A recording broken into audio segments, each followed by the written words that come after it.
നമുക്ക് 600 കിലോമീറ്റർ ദൂരം കടലാണ്. അത് പ്രകൃതി നമുക്ക് തന്ന വരദാനമാണ്. അതിനെ നമ്മൾ എങ്ങനെ ഉപയോഗപ്പെടുത്തണം?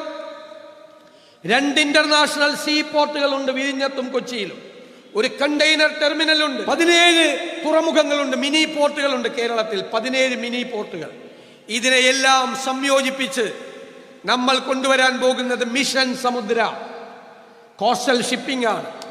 റോഡിലൂടെ പോകുന്ന വസ്തുക്കളെല്ലാം പരമാവധി കടലിലൂടെ കൊണ്ടുപോകും. ഇതിന്റെ 4/1 ചെലവിൽ റോഡ് ഫ്രീ ആവും.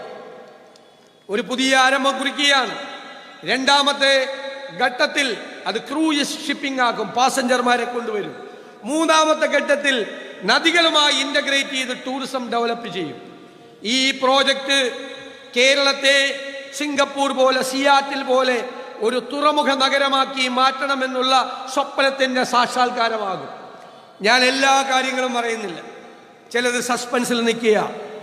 അത്രമാത്രം സ്വപ്നതുല്യമായ പദ്ധതികളുമായി അത് നടപ്പാക്കണം എന്നുള്ള ഇച്ഛാശക്തിയോടുകൂടി, ലക്ഷ്യബോധത്തോടുകൂടി, നിശ്ചയദാർഢ്യത്തോടു കൂടിയാണ് UDF വരുന്നത്.